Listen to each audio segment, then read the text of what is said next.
Oh, good, you're here. I'm glad you could join me on this adventure. Got my pack, got my pipes, got my handkerchief. We're good to go. Let's go.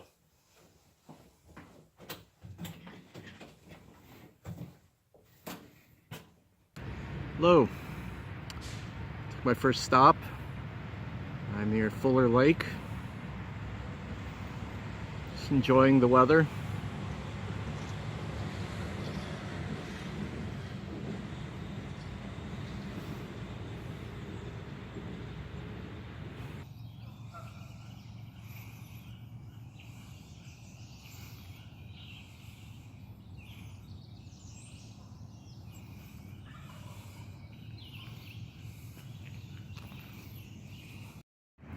You know I had to stop here.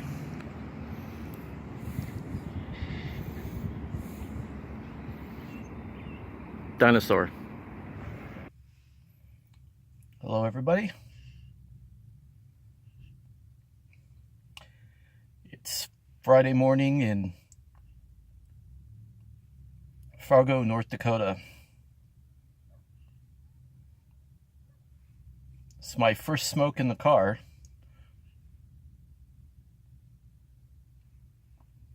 So I'm glad you're here with me.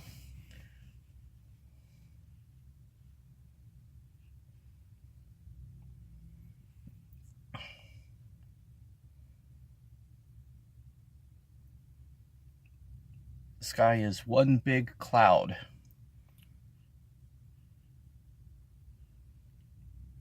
The weather forecast says it's not going to rain.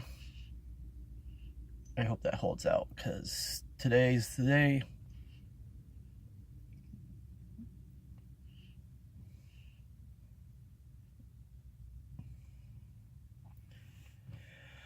I hope everyone's doing well.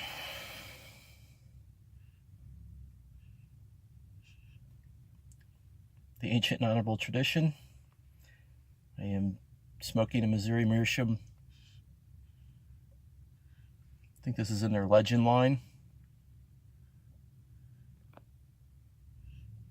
And I am smoking a mixture of my own creation.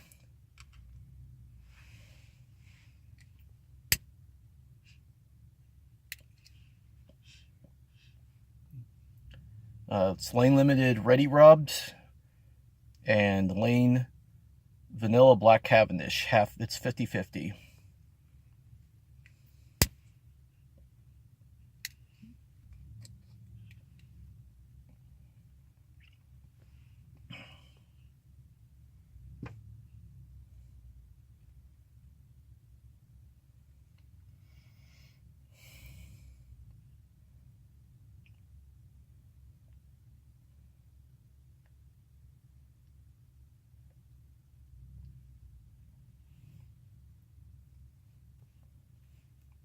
Hotel served a nice breakfast. That was good.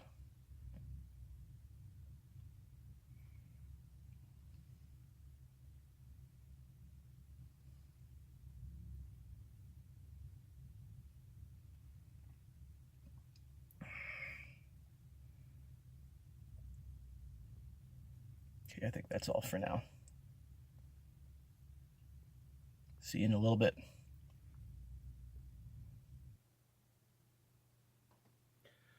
So I'm back home.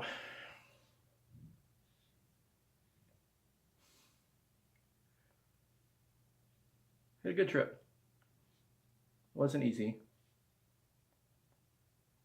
Trying to adjust to day shift, day life. Not easy, especially when you're doing a 5-hour road trip. Trying to power through it. Other times I try to make the trip, part of the journey, the vacation. This time I just powered through it. Didn't do a lot of stops. I'm okay with that because I didn't want to spend my 9 days traveling just for one day in a museum. This way, I'm back home, can start adjusting back to night living. It's night.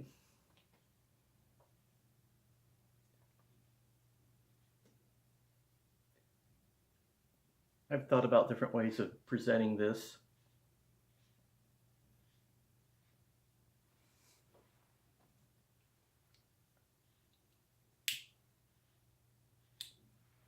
Different ways to show you my trip. And if you're as old as me or older, then you remember sitting around having to watch people's family slideshows, their vacations, slide after slide. I'm going to try to avoid that. But I am going to show you some clips, some photos. So, motivation for me going to that site is because of my love of history. And in this case, the Dark Ages and Middle Ages of Europe. It's a lot cheaper to drive 5 hours than to fly to Norway. So this is my compromise to a staycation. So the two things that brought me to that museum were Viking ships, and I guess you could say 12th century architecture and woodworking.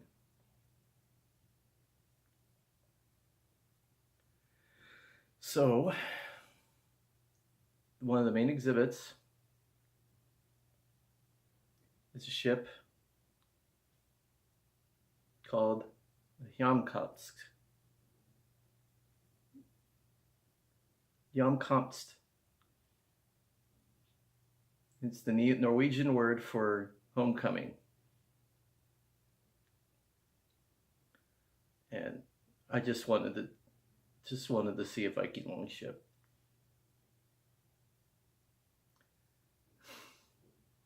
The man's story is intriguing, but I wanted to see a Viking longship.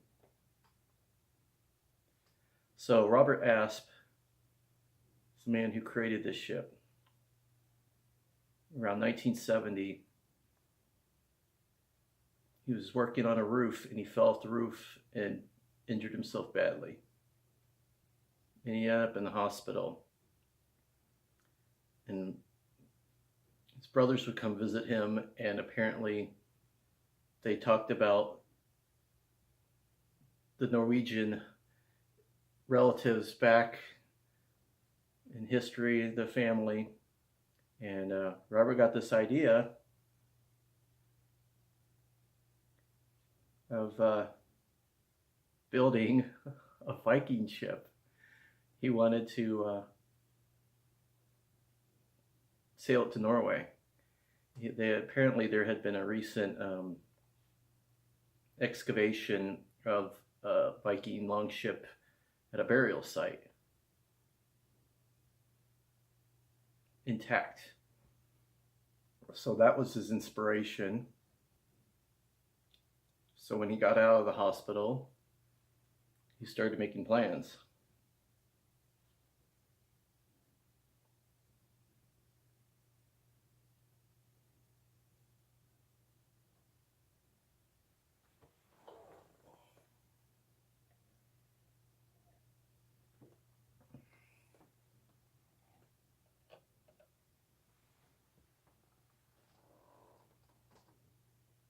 So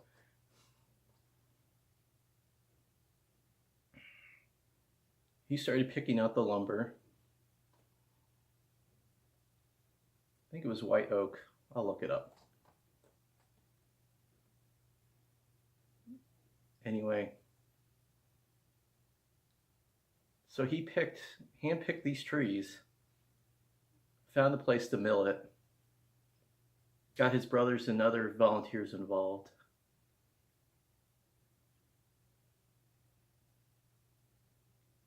During all this happened this started in 1970, and in '74, he was diagnosed with leukemia, and it didn't stop him.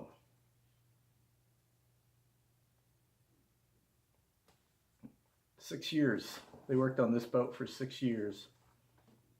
He kept on working on it.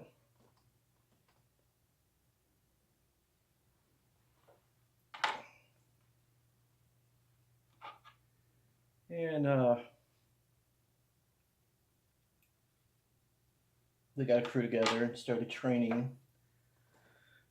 They got the ship on Lake Superior, and they found a Norwegian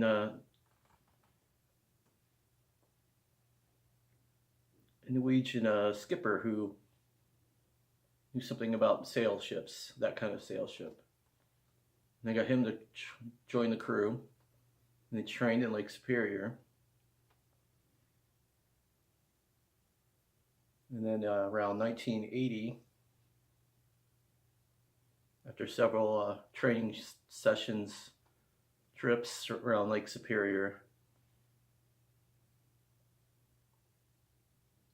Robert Asp went on his last trip. And he died later that year.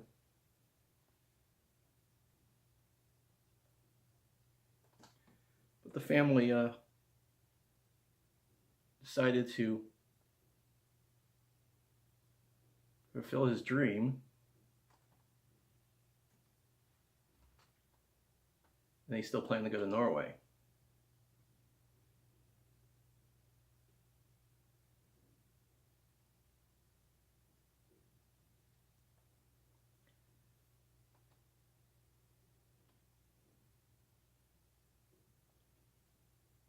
So they started in Lake Superior in Duluth, Minnesota.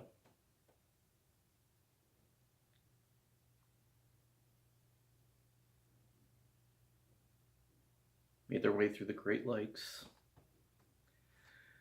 And this is where it gets interesting. This is one of the beautiful things about the long ships and why the Vikings were able to go and travel as far as they did. They went as far west as Canada, and they went as far east as Iraq, and they were trading goods all over when they weren't doing other things. Well, the longboat is very flexible. It's very shallow in the water.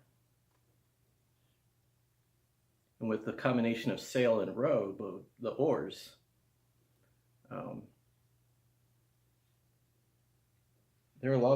can go a lot of places. They can go up rivers and they can go through fjords that other ships couldn't get to.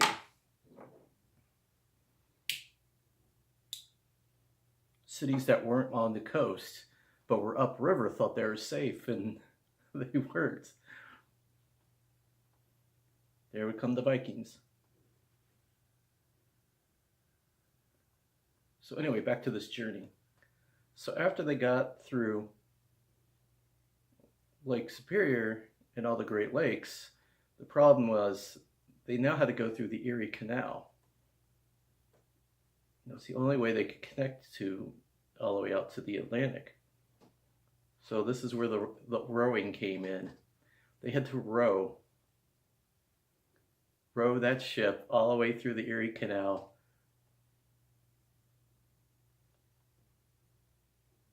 Let's see what my notes say here. So they started that in '82.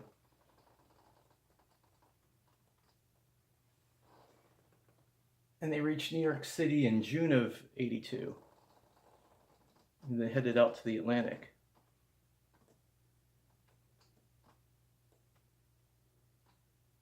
So about 500 miles out, they hit a bad storm.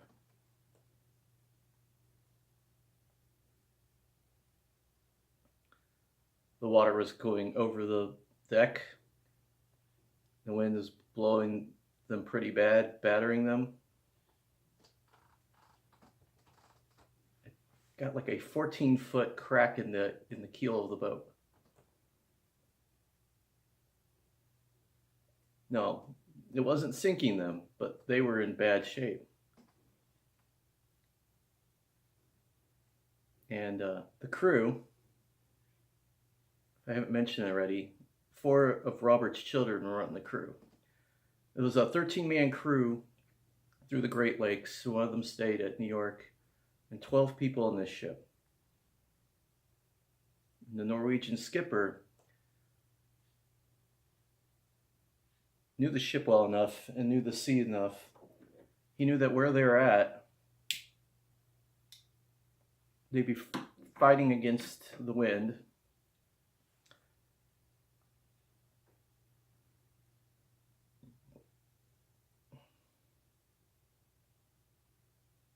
And it would take them as long to get back to New York than it would to go to Norway.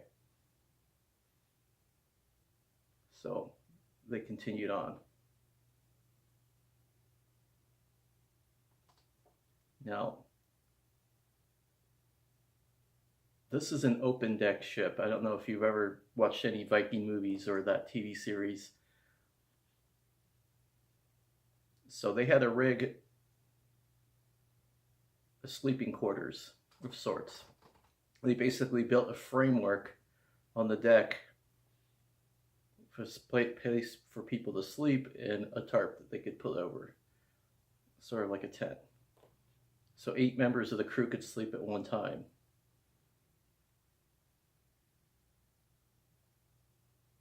They hit several more storms, but nothing as bad as the first one.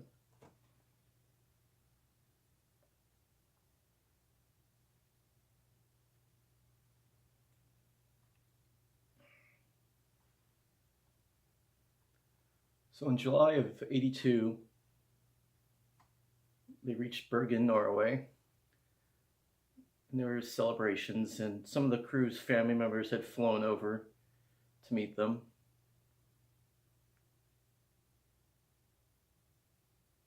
They even was congratulated by the King of Norway.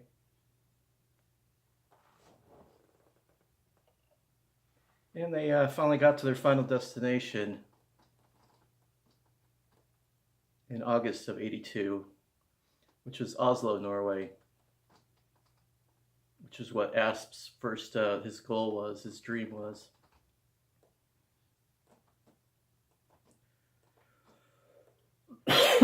Excuse me.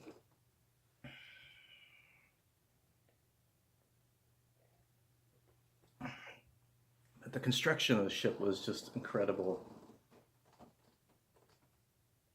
The fact that they milled all this wood.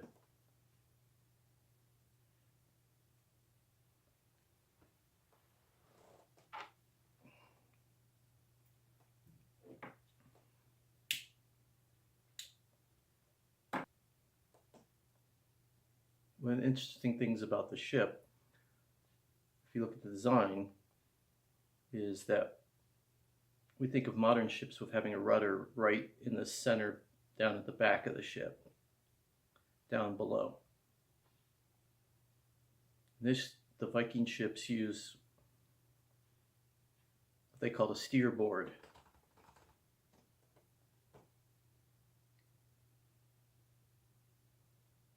Steerboard was always on the right side of the ship, and that's what they used to steer, obviously, from the name, the ship.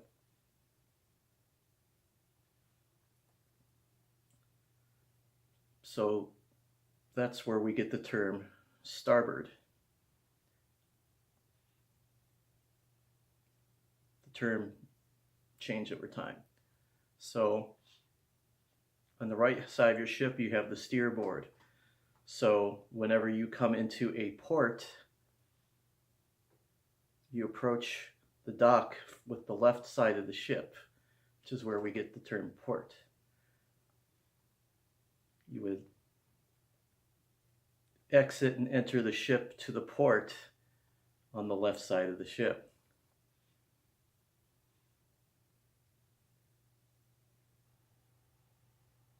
I do have a clip from the tour guide speaking I'd like to share. Did you have any questions about these? Go ahead and tell me what you want to tell me. Sure. So we have these two helmets here. Okay. Both, I'm pretty sure, are called Spangenhelm, which refers to the blankets that are holding the segments in place. Yep. So essentially, this was a cheap method of putting together a Viking helmet of the period. Although it's not to say these are the only types of helmets that were used.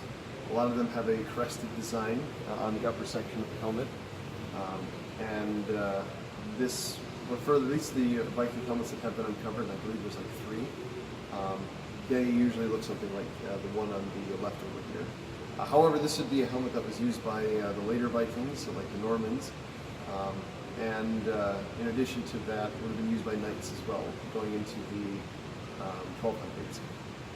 Now the axe and the sword over here are weapons that you would also commonly see around that period. This is just a combat axe. And you can sort of feel so by the weight. These combat axes are light and supposed to be able to move around fairly easily. And probably not something you want to chop wood with, because you would probably get caught in the wood as you're swinging it due to the thin edge. But the sword, this is something that you see a lot in not just the Viking world, but most of Western Europe at this point in time. People like to call this a Viking sword, but I think that mischaracterizes where these swords most of the time come from, which is Francia. These are made by Frankish smiths, and then either traded to the Vikings or stolen from the Vikings. And I don't remember the source, but I believe that there was a law that was passed by Charles the Bald, who dictated that any merchant caught selling swords to the Vikings was to be put to death. Because the Franks didn't want, apparently the Franks didn't want to give up their technological advantage over the Vikings. Also, the sword had a very special place in Frankish military circles, as if you wanted to be in the Frankish cavalry, you had to be able to purchase your own horse, your own equipment, and that included your own sword. But swords generally at that point in time were usually something reserved for really only the wealthiest of citizens at that point in time. So most Vikings probably would not have had them. Most Vikings probably used axes and spears, because most things made out of metal at this point in time were pretty rare, and it's not uncommon to see knives made out of whalebone or something like that, as opposed to iron or copper or anything like that.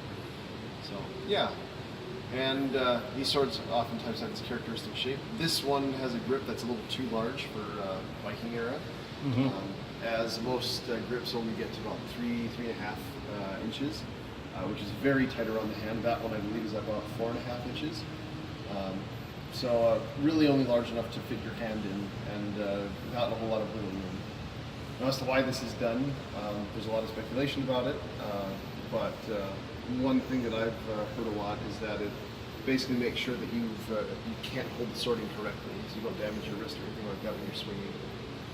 I'm not sure if that's true or not, but it certainly seems to have some truth to that. But yeah, the shield is another fun thing to talk about.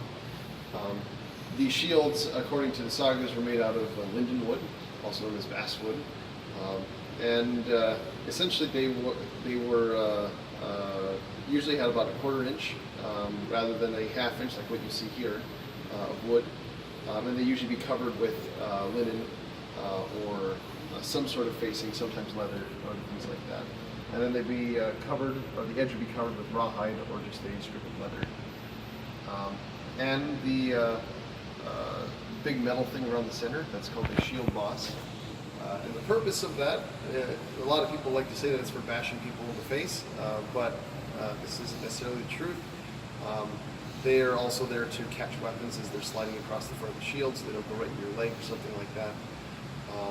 Basically make it more difficult for your opponent to maneuver around. And it also protects your hand by keeping the hand very close to the shield itself, so that if something slips underneath, your hand is still perfectly fine. Because digits are important at this point in time. Yes. All right, thank you very much. Absolutely. So thank you for sharing this with me.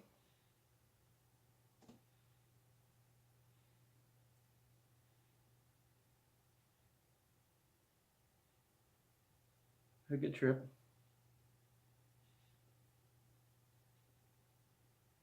And you might even say that I